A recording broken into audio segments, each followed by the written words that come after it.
What's up, everybody? We've got another week of football here heading into week 3, and that means we've got another decision to make in our Survivor Leagues. Let's jump right into it. Taking a look at our familiar format here with our 9 teams laid out with the heaviest favorite on the top of the board to the least heavy favorite on the bottom of the board, looking at some qualitative factors like home team and divisional game status, as well as some quantitative factors like spread, money line, and win percentage. Looking at the team, first off, I think we should all perceive the caution with this week. And one team that I think might be a popular selection are the Indianapolis Colts here at the Titans this game. The Colts have had a tremendous start to the season with Daniel Jones, their new quarterback this season, beating 2 really good opponents in this last week, most recently against the Broncos here. I think the Colts are surprising a lot of folks so far this season, really by their offensive play. And I think that's what's going to make them, sitting here at 2-0, a popular pick going up against the 0-2 Titans. But I'm a little bit cautious of that for a couple of reasons. One, which is very clear by now, this is a away team against a divisional opponent, something that's always scary. But even more so, I was a little bit surprised to see the spread be this minimal. It's hovering between somewhere with 3 and 3.5 points here. And I think a lot of people, if you asked them and just pulled them without having this reference point, would have picked the Colts to be favored by a lot more than just 3.5 points against the Titans, who, again, are 0-2 and haven't looked great, but honestly, it's starting to pick up momentum. I've seen Cam Ward, the number 1 overall pick, make some surprisingly good plays here in just his second game in his career. I think you got to check yourself here and take yourself off the Colts hype train just for a second and try to save some of the downside in picking the Colts here again against a divisional opponent. I think everyone's really high on the Colts, and for good reason, and it's a perfect time for maybe them to be too high on themselves, looking past this game against the Titans on the road, where it could be a potential roadblock for the Colts here in week 3. Another game I want to talk about are the Eagles, favored by 4.5 points at home against the Rams. This is a rematch of last year's NFC Championship game, where it was a really tight game through and through. And I think if the weather and the snow hadn't been such a big factor, where turnovers and running game became really the entire game between the Eagles and Rams, I think a lot of people, myself included, thought the Rams had a really real chance to win that game. I think the Eagles' offense hasn't looked as prolific as we're used to seeing them, thanks in part to the departure of Kellen Moore, their offensive coordinator, who's now the head coach in New Orleans. But you haven't seen Jalen Hurts be as great as a passer as he was a couple seasons ago, maybe because they just rely on the run so much more. But partially, you just haven't seen him been making the throws that he's been making. And that's tough against a Rams team that will kill you with Devontae Adams and Puka Nacua in the pass game in all 3 levels of the passing game, whether it be the short, medium, or long-term or long throw tiers. They can bring you anywhere in the field. Add on to the fact that Kyren Williams is one of the most efficient rushers in the game. This Rams offense is scary no matter who's they're facing. I wouldn't be comfortable right now picking the Eagles against the Rams at home, although they should win because they have the more solid defense and better run game by virtue of their offensive line. It's certainly a game that makes me nervous going up against a playoff opponent, and I think you're going to get better opportunities to take the Eagles this year. So I would proceed with caution and check the schedule if you're thinking about picking the Eagles this week. One other game I wanted to talk about and caution against is the Ravens at home against the Lions.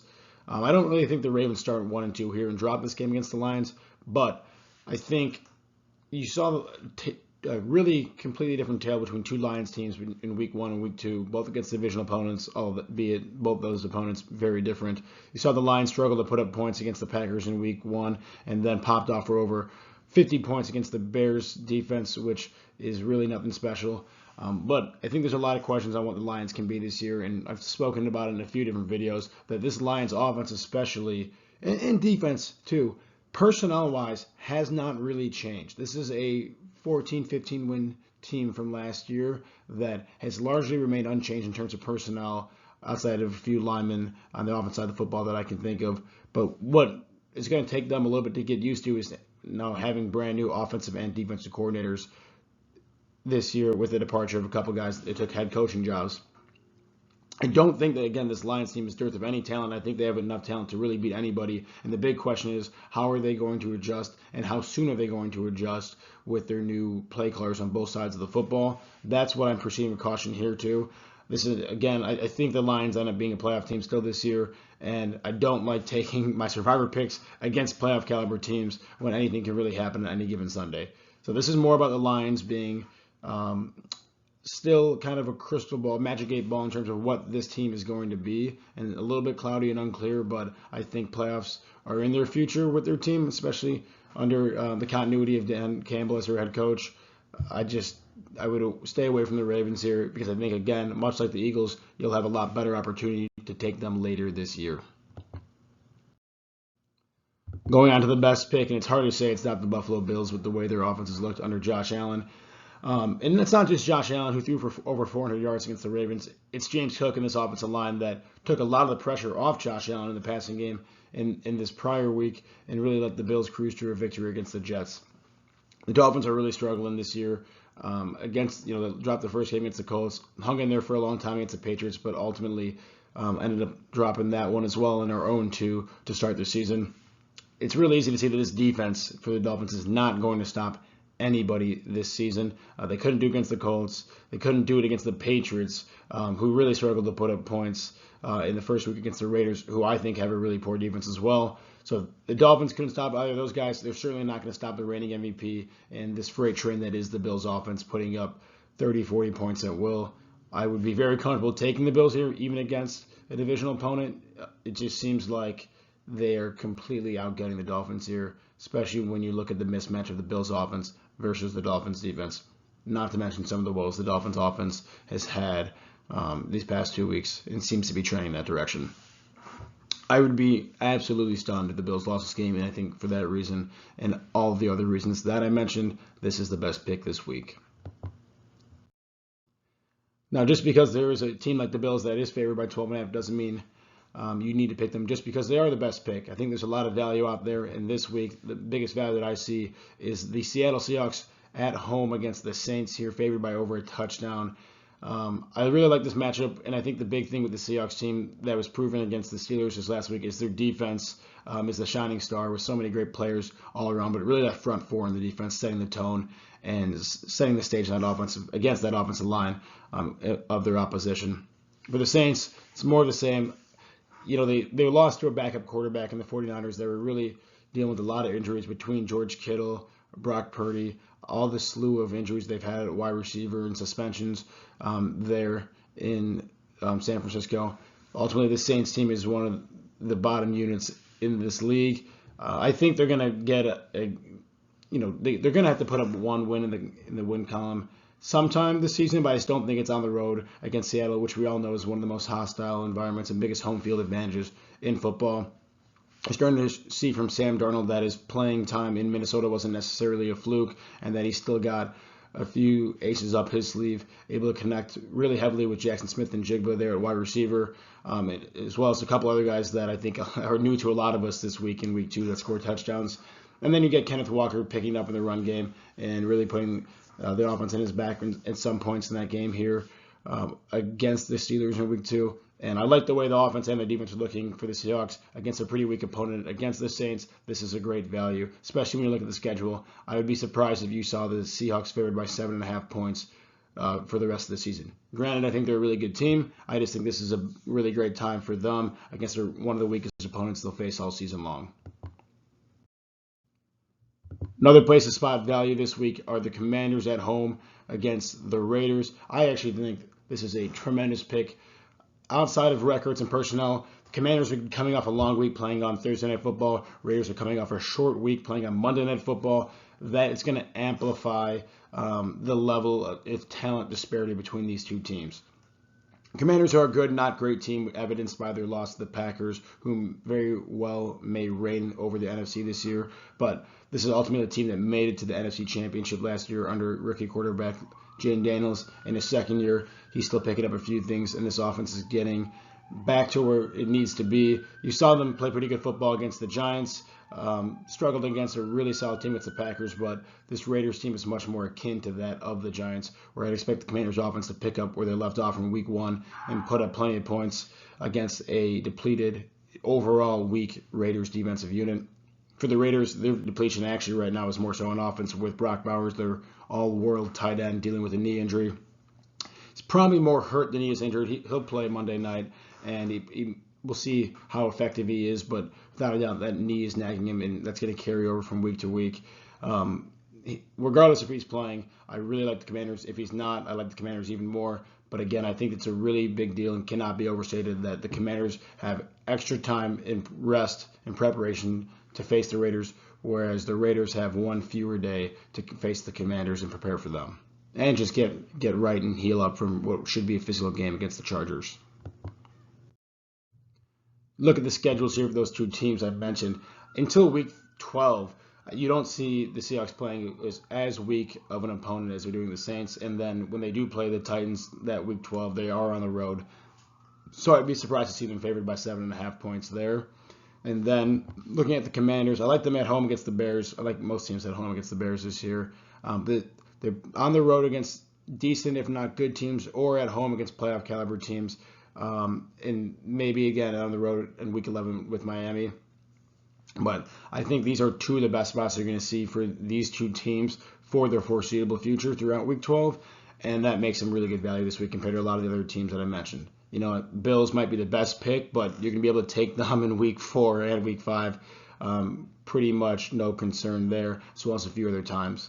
There were a couple other situations where you got a team like the Buccaneers that present some pretty good value with a pretty tough schedule ahead of them. But I really like the value for the Seahawks and the Commanders this week, first and foremost. Talking about some of the other games, I mentioned the Packers and how great I think they are and how much I believe that they might come atop the NFC at the end of this postseason. They got the Browns, who are all kinds of mess this year. I don't need to go too deep in this one. You know, even with the Browns' relative strengths with the pass rush and run game, this Packers offense to me is looking really complete, highlighted by their depth at wide receiver and a pretty strong run game with Josh Jacobs. Jordan Love looking solid as ever at quarterback, and you just can't say the same thing for Joe Flacco and the Browns quarterback. You even saw I think Dylan Gabriel at the end of that Browns game against the Ravens. This is going to be probably a quarterback carousel for the Browns all season long, and it's just hard to believe that they can take down, even at home, one of the best teams in the NFC. And again, Packers also coming off a long week, well-rested, coming off a big win. I got a feeling they'll make quick work of this Browns team. This one is a little bit intriguing for me with the Bucs and Jets, especially recording this before able to watch the Buccaneers on Monday night. But even to double down on my prediction and hopefully not to bite me in the ass here, I don't think the Bucs are going to beat the Texans on Monday Night Football on the road. And so we're going to say that this is the 1-1 Bucs versus the 0-2 Jets. I think this game's going to be closer than people realize. That you saw in week 1 what the Jets are capable of, especially going up against what seems to be a little bit thinner of a Steelers defense than maybe what most people, myself included, expected. The Steelers defense continues to let up 30-plus points. The Jets were able to do that against them. I think the Buccaneers defense is worse than the Steelers defense, and I think this Jets offense can put up another 30-piece against the Buccaneers defense that, again, I'm not too impressed with, especially with some of the aspects in their secondary. With the Buccaneers, I think they are what they were last year. That's a high-powered offensive team with weaknesses in the defense, especially in that secondary unit.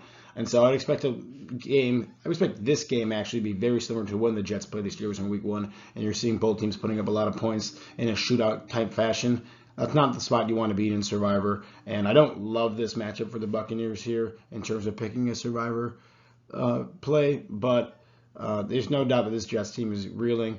But it's something to be said about an 0-2 team with as much talent as the Jets have. They can go off at any point and try to prove it to everyone else that they belong in this league, and they should have a W in the win column, and that may very well be this game even on the road. So this is a Bucs game that I'm actually staying away from. Again, I don't think the matchup on Monday night against the Texans really sways my opinion here, unless the Bucs defense comes out and just looks absolutely smothering.